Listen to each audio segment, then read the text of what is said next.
Let me start with this question, our conversation, with a question. Na, have you read this in the Facebook?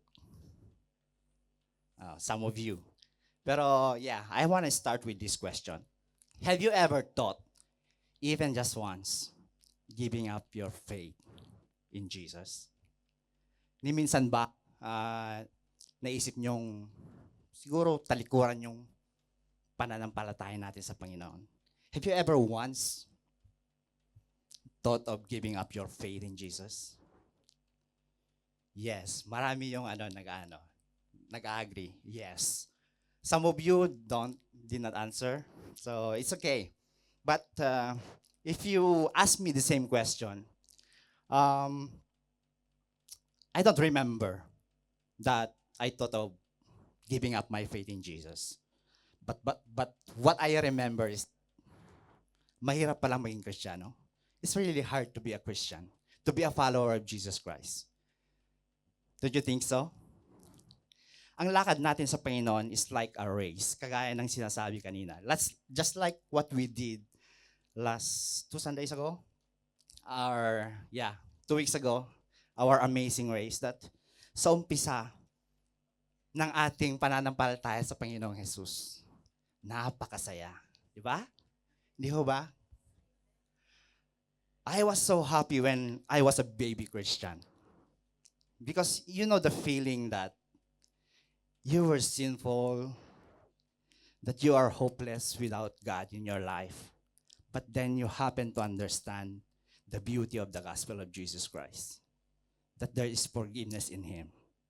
That He accepts you as His child and become part of His family. Wala nang mas masaya pa, paano ba i-translate sa English?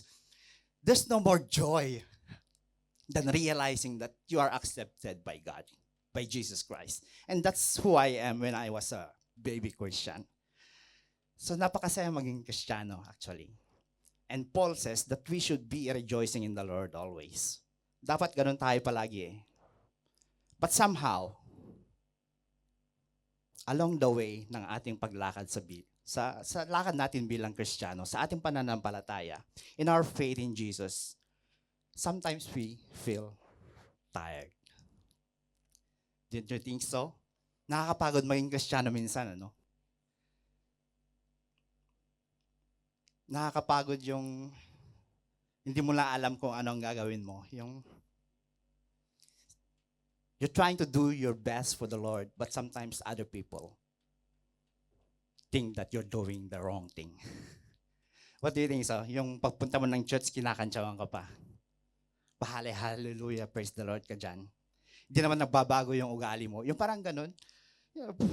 Pasalamat nga sila, nagsisimba tayo, di ba? Because if you are coming to the church, you are willing to be changed by God. What do you think so? Di ba? May mga ganong comments sa atin pagka nag-church tayo. And it's painful to hear that. Mahirap maging Kristiyano. Hindi mo alam kung anong gagawin mo. Kaya minsan I train my child, my John.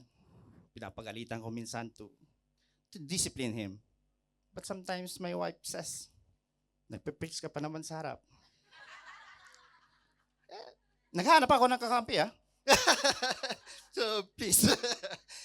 Mahirap yun, ha? You're trying to discipline your child. You think what you're doing is right, but sa asawa mo hindi pala. She's trying to blackmail me. May pang-blackmail eh. Bawal na palang magalit pagka Kristiyano ka. You know? So when I was a Christian, baby Christian, nung hindi pa pala ako Kristiyano, nung hindi pa ako naging Christian, magandang buhay. I mean, you don't have to worry about God. What do you think so? Kunyari, may kagitgitan ka sa kalsada, road rage. I'm a driver. And I'm not yet a believer of Jesus Christ. It's so simple to just, makipag-gitgitan din or makipagsigawan din. And you don't have to worry about what God's going to say about you. But then, when we become a Christian, iba na eh, mahirap na eh. Iba na ang boss mo. Hindi na ikaw yung boss mo. You are answerable to your boss, who is Jesus. Di ba? Meron ng Holy Spirit na nagko-convict sa atin na, pasensya mo na yan. Yung kaaway mo, intindihin mo na lang. It's an everyday battle coming to Jesus Christ. Kaya nga sabi ni Jesus, before you come, think about it first. Before you become a follower of Jesus Christ, you should count the cost. Because it's not easy to become a follower of Jesus. You have to give up everything, your whole life. Kaya kung sasabihin natin that we follow Jesus, we may not have food to eat. Will you follow Jesus?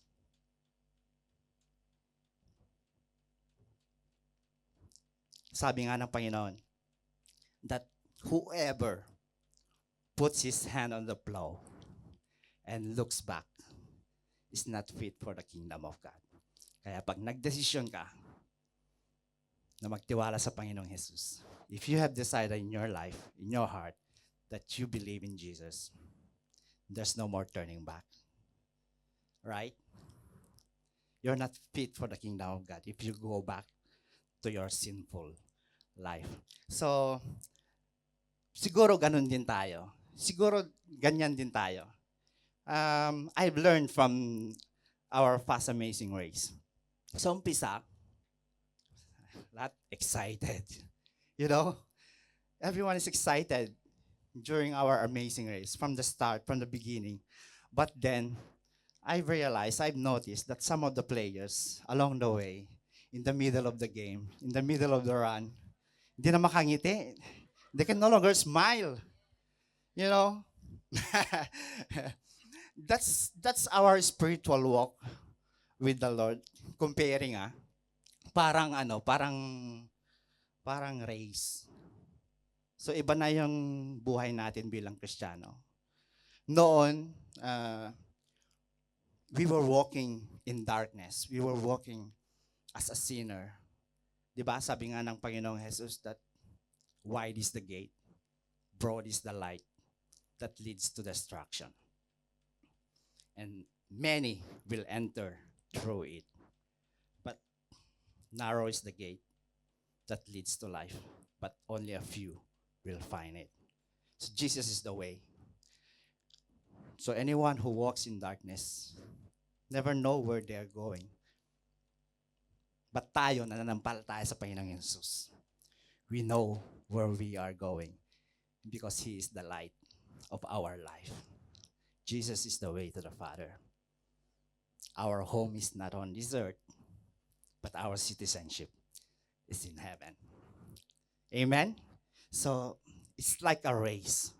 Kaya we can relate sa ating Amazing Race. Kasi ito yung ibabahagi ko. Sinabi na partly ni Pastor John kanina about the Amazing Race. But akma sa ating buhay. Yung pagiging Kristiyano natin is like a runner in a race. Kaya sinabi ko dito, yung topic natin is Hebrew chapter 12 verse 1 to 13. You know, the writer of Hebrew, it is a name.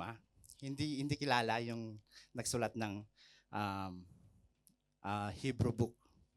But he is writing to the Jewish believers during that time. Because the Jewish believers who happened to came from a belief of Judaism, nanghihina sila nung mga bago-bago silang Kristiyano. Kasi nakakaharap sila ng persecution. And that's the reason why the writer of Hebrew encourages the new believers that to strengthen their faith. Kaya, I want to give a title of this. I don't know who these people are. Kilala nyo kung sino mga to? Yay! Sabi nga ni Pastor kanina, everyone reach the finish line. These are faithful runners. So I wanted to title this conversation, faithful runners. Kasi yun naman talaga dapat tayo. That we should be faithful in our walk with Jesus. Hindi ho ba? Hindi tayo perfecto. Nagkakamali pa rin tayo. Pero hindi natin tinatalikuran yung pananampalataya natin sa Panginoon. Amen? Kasi it's an everyday battle. Sabi nga ng Panginoon, that whoever wants to follow Him must carry our cross daily. Right? So, mahirap maging Kristiyano, but it's fulfilling. It's worth it in the end. Seryoso pa rin. Okay. If there's one thing that I want us all to learn today, is this one, that our hope of heavenly reward should cause us to persevere forward. Again, I will read. Our hope of heavenly reward should cause us to persevere forward. Hindi ba tama? Or do you agree with this? Na yung hope natin that there's a reward after the race, or we reach the finish line. There's a reward from there. Kaya tayo nagsusumikap to move on forward. We persevere forward. Amen? Bakit mo gagawin ang isang bagay na sa tingin mo wala ka naman palang mapapala in the end? So, this is what faith means. Faith is the confidence of what we hope for. Sabi nga sa Hebrews 11, the assurance of what we do not see. So we are confident that there is a reward after the finish line, after our life. After we meet the Lord, after He comes back, He returns again. Kaya tama yung question ni Sister Senny kanina. Na what is it that you're waiting for God to do in your life? This is it, my fellow brothers and sisters in Christ, that we are waiting for something, the reward, heavenly reward. That's why we should not give up in our walk with Jesus. Lahat naman eh. Di ba? Even Paul said this in Philippians 3, that I press on towards the goal to win the prize for which God called me through Christ Jesus. We press on. What is that goal? Sabi ni Paul, to know Christ even more. Kagaya ng kanta natin kanina. This is our cry. My one desire is more of you, Jesus. More of you. Sabi ni Paul, I want to know Christ even more. To know the power of His resurrection and to participate in His suffering. So we should not be surprised when we experience hardship in our life. When we experience suffering in our life as a Christian. Kasi sinabihan na tayo ng Panginoon before we even put our faith in Him. Remember, Jesus told His disciples, that in this world you experience troubles of many kinds. But take heart.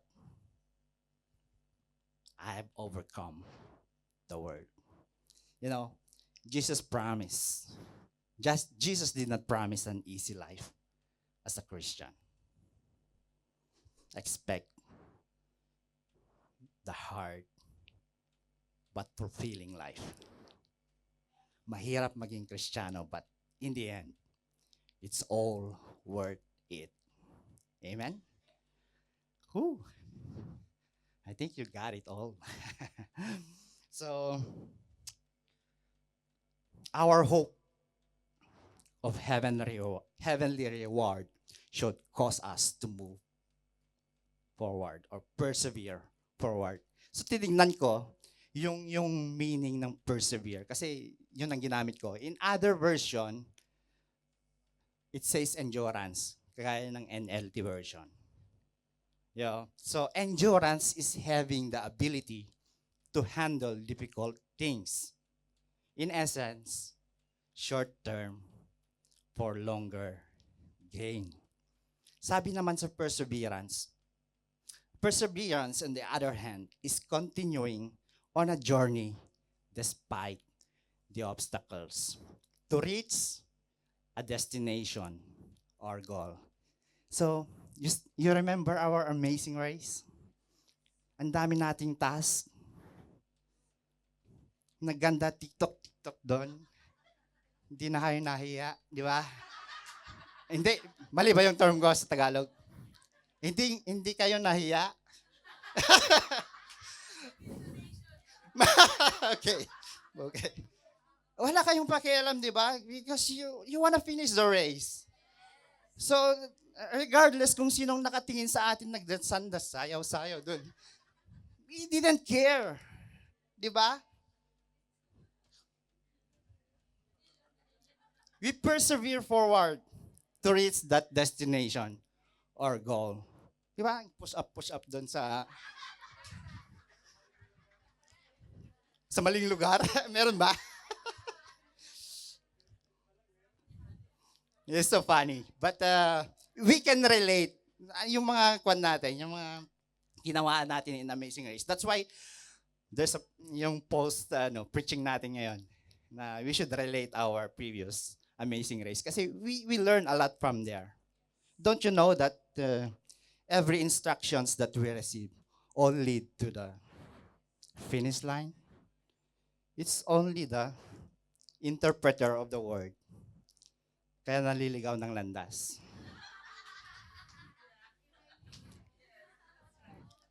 Di ba? Kaya yung di ko maantay yung dalawang team, tinawagan ko na. Mga kapatid, pagka may naliligaw ng landas sa atin, tawagan nyo.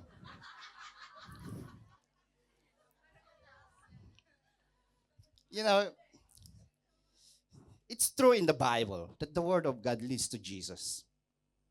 It's only the interpreter that makes a mistake sometimes, that they don't find Jesus. Same is true with what we did in our Amazing Race. Kasi we tried it. May dry run. I've been there. I read the instruction. And it all leads us to the finish line. Meron pa nga punta sa Wanchay. Hinahanap yung Grayson Street. Buti na lang hindi inalagay ni Sister Joy yung Little Dubai. Baka nagpabook kayo ng ticket. You know? Sometimes you have to understand, lahat tayo takbo ng takbo, hindi nagbabasa. You know, you are pressured by the game. But I admire kasi yung napansin ko, may mga player na parang hindi na makangiti. Wala pang ang nanalo, mukha na silang talunan. They're losers na. Diba? Parang wala na pag-asa. May nanalo na, uwi na tayo. But then, Paul reminded us that if you are going on the race, run as if you are getting the prize. Sabi ni Paul. Run as if you are getting the prize at the end. Para naman may silbi yung pagsali mo. Pagsali mo sa pagiging Kristiyano. Yung hindi lang na itulak or nahila na tatakbo. Sinong nagsisisi sa bandang gitna? Ayoko na.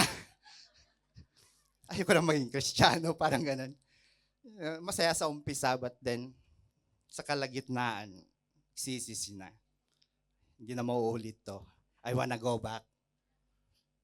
Ganun ang sabi ng Panginoong Jesus eh. Anyone who puts his hand on the plow and looks back is not fit for the kingdom of God.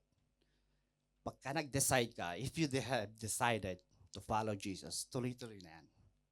Count the cost first before you decide. It's hard but it's fulfilling. It's worth it in the end. So, are we done? Masyado akong makwento. Wala pa tayo sa verse 1. Therefore, sabi niya, whenever you read therefore in the Bible, make sure that you read the previous verses. Therefore, since we are surrounded by such huge crowd of witnesses to the life of faith, let us strip off every weight that slows us down. Lord, I believe in you. Lord, I trust in you. Will he say thank you? Thank you, anak. I don't think so. He will say, well, di nga. Sige, tingnan natin. Yung pananampalataya natin, sinusubok. Just like Abraham. God asked Abraham to offer his son. Abraham obeyed. O walang nananampalataya sa Diyos na hindi na susubok ang pananampalataya. And that kind of testing is through hardship and suffering. Hanggang kailan ang pagtitiwala mo sa Panginoon? Diba? It's easy to declare that, Lord, I believe in you. But sooner or later, masusubok ang iyong pananampalataya. Kasi hindi natin malalaman ang ating how deep is our faith until it is tested. Right? Hindi natin masusukat ang ating pananampalataya hanggat hindi nasusubok. Parang, anyways, okay. Paano mo gagawin na i-offer ang anak mo kung hindi ka nagtitiwala sa Panginoon? Abraham offered his son and then he's proven his faith in God. Nagtiwala siya na bubuhayin niya even if mapapatay niya or sasacrifice niya ng kanyang anak. That's how to prove our faith in God. Through hardship and suffering. Anyways, okay.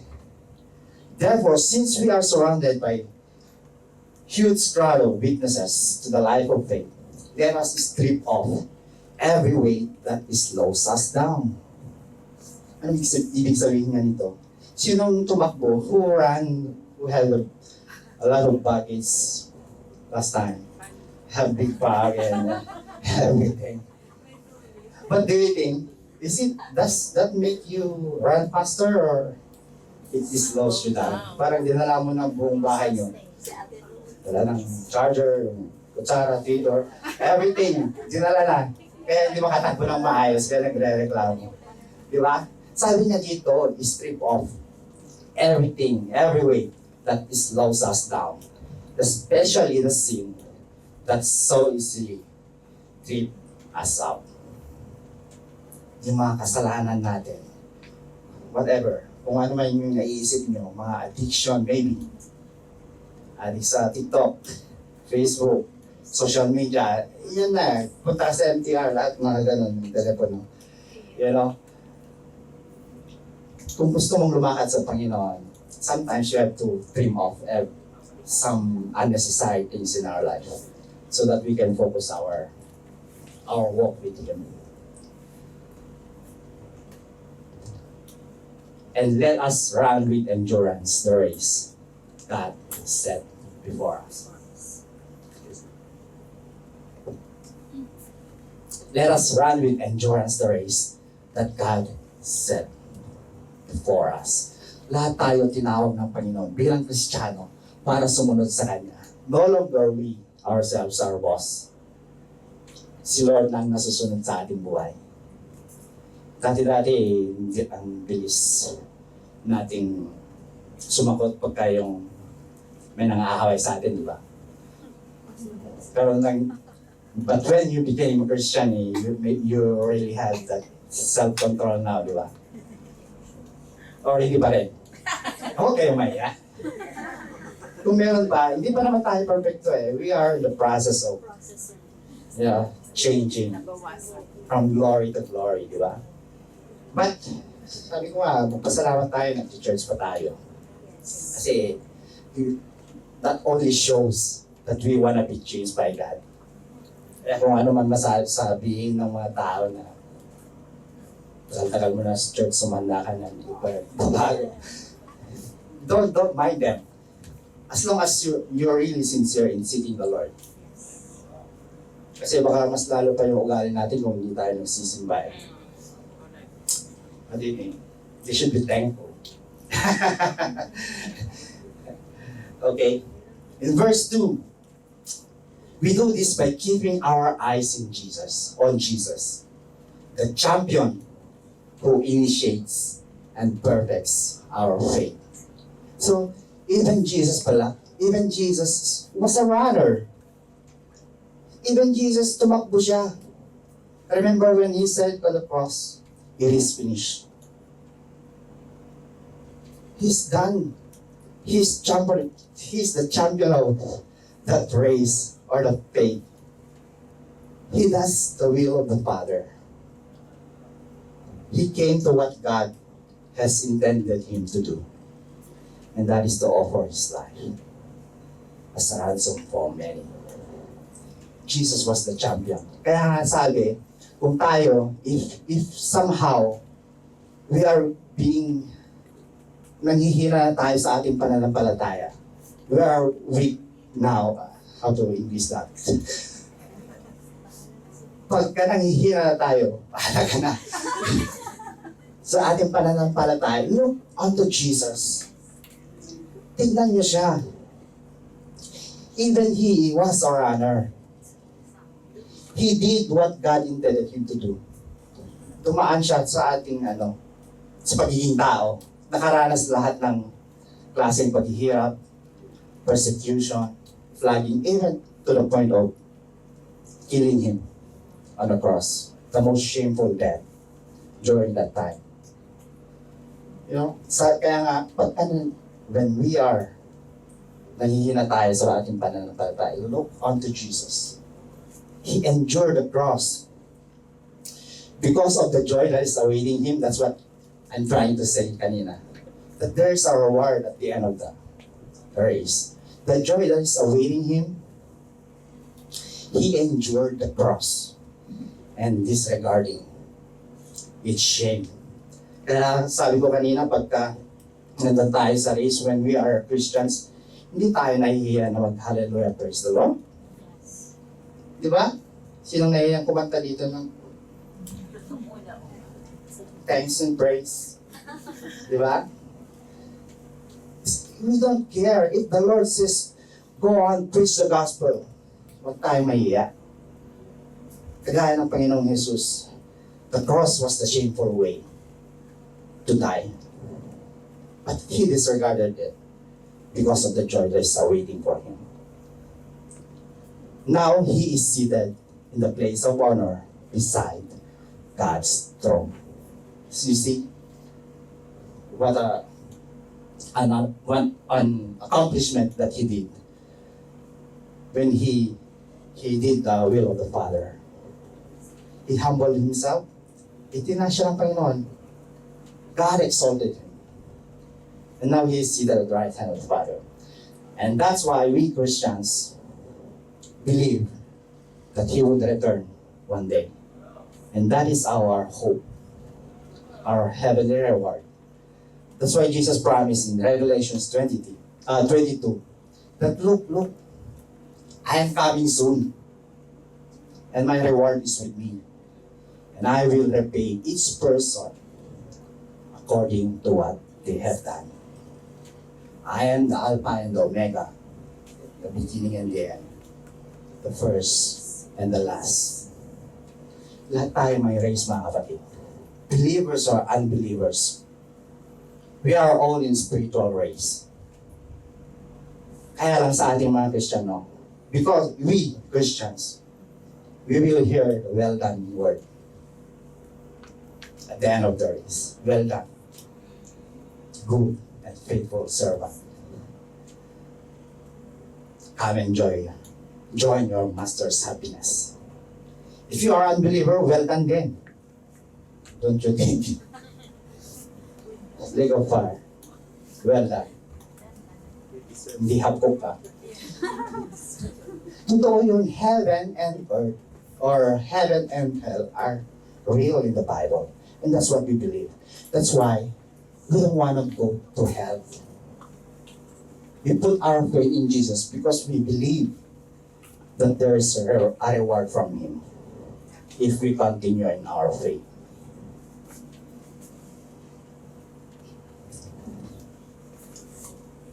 Think of all the hostility He endured from the sinful people. Then you won't be weary and give up. It's a good encouragement, you know. The Jewish people who are believers of Jesus Christ, during that time, they almost want to give up on their faith in Jesus because of, you know, alamak yung persecution during that time. They were even killed. I remember the first martyr, I think it's Stephen or Stephen ba? Stephen. The first martyr, Christian martyr, who ordered the killing of Stephen. It's Paul. But God corrected Paul. And Paul became a Christian himself. So, look at him, look at Jesus. Think of the hostility that he endured. Pawisan lang tayo sa ating race. Nagre-reklamo na tayo, di ba?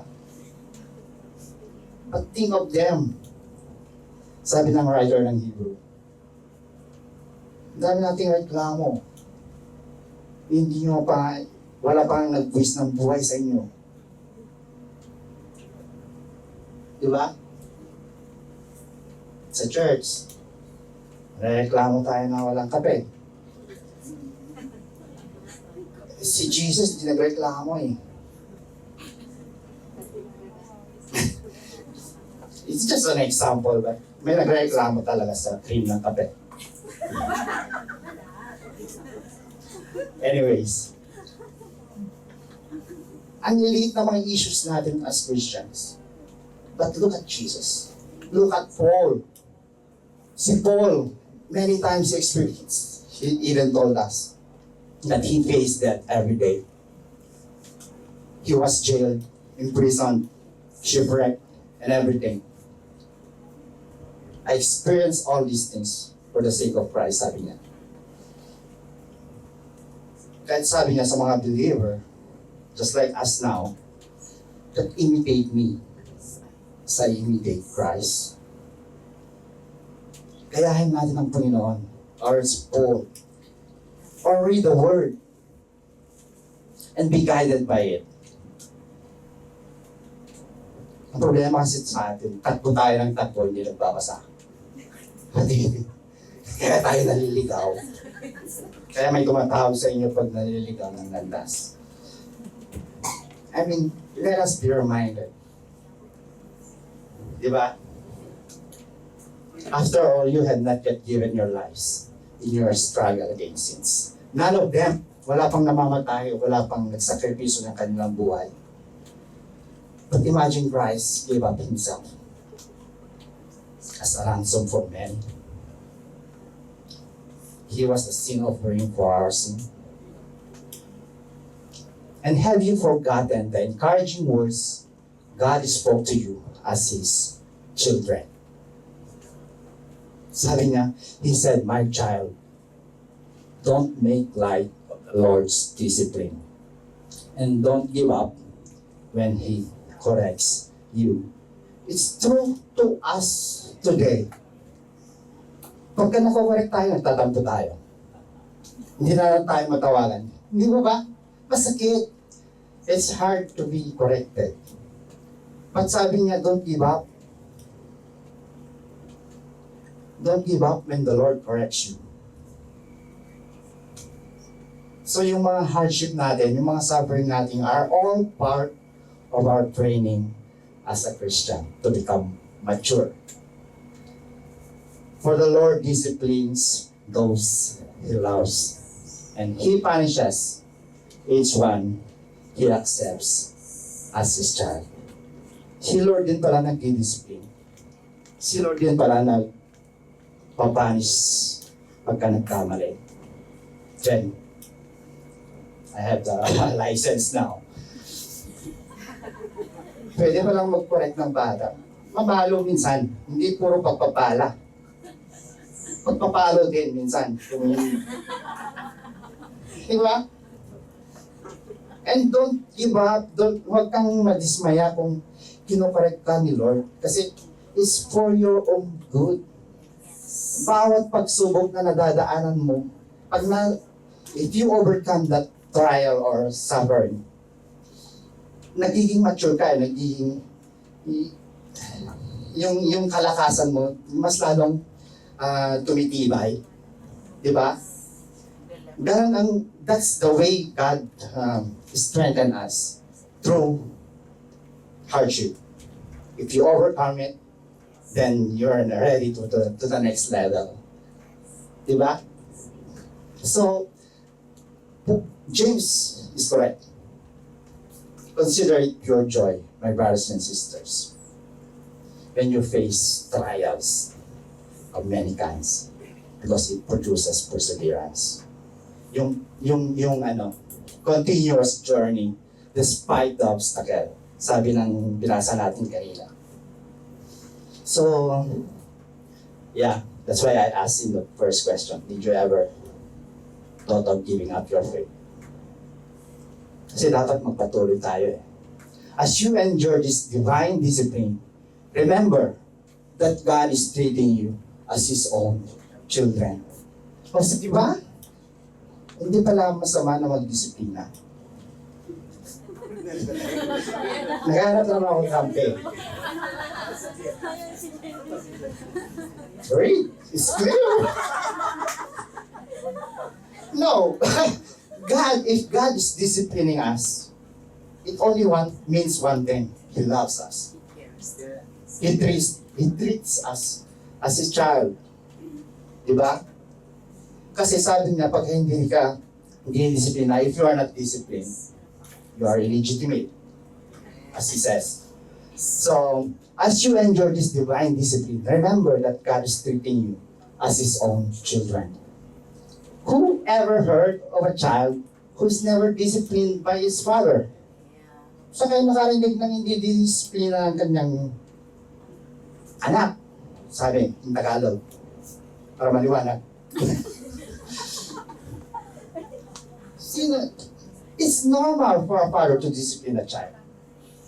Sabi nga ng Bible, train up a child in the way that they should go, so that when they grow up, they will not forget it or they will not depart from it. We are the ones who shape them, right? To become more mature. Even God disciplines the one He loves.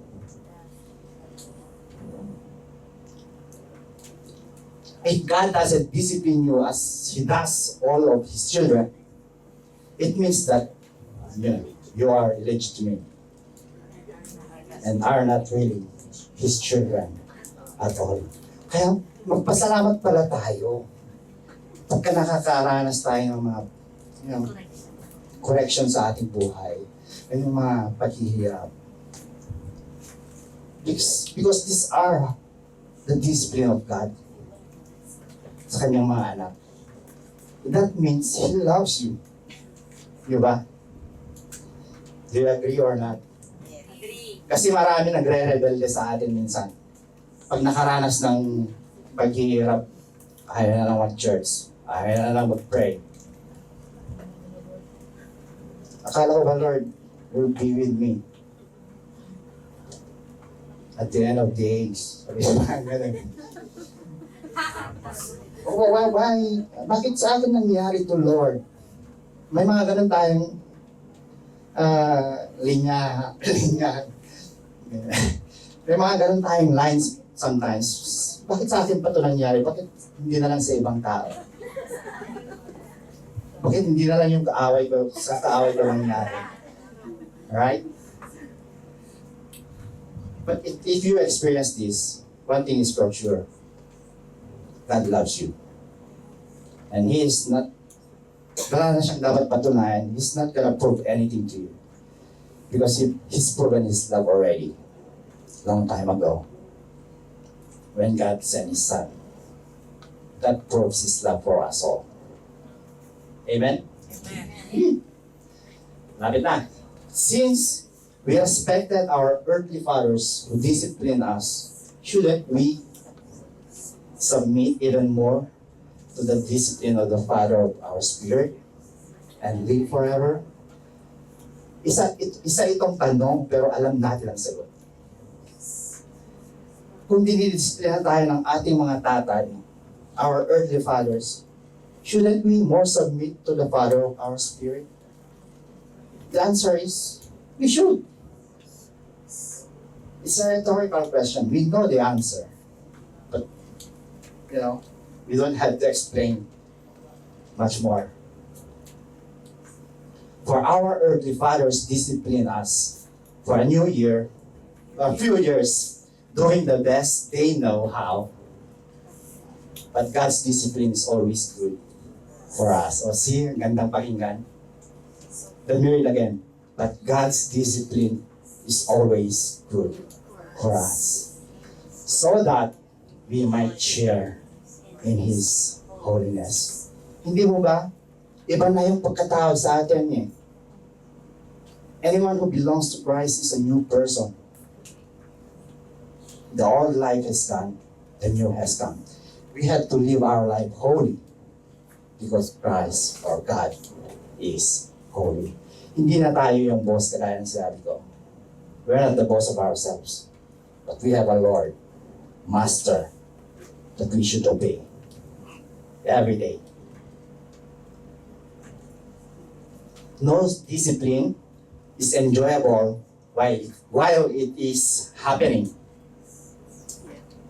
Right? Sinong natutuwa sa pagdidisiplina? Wala. Nasubukan kong maihagis sa kataltalunan sa amin, backyard or sa bukid. I was thrown by my brother when I was little because my hard-headedness. That's part of the discipline. But it's not, hindi masaya. It's not enjoyable. But sooner or later, when I become more mature, I realized that my father was right. Sabi niya, kung ba na mag-girlfriend, di ba? Totoo yun eh. Mag-aaral ka muna. But nagsisisi tayo nung nagkamali tayo. We never followed our parents' advice. Saka lang natin na-realize when we have asawa na or mga anak na. Kulit-kulit po. Ganun. Ang hirap. Ganun tayo nung bata tayo, di ba? When we were disciplined, it's not enjoyable, but it's for our own good. It's painful. But afterwards, there will be peaceful harvest of right living for those who are trained by this way. Amen? Tingnan mo yung mga atleta. Just this week or last week, the Team Philippines went to Olympic. Yung Olympic Games, they were sent off. Imagine the athletes who trained so hard in order to gain that prize or that gold medal. Even you, I think you trained. Did you train during the Amazing Race? You did not sleep early? You did not eat egg? I think you trained. Okay. But,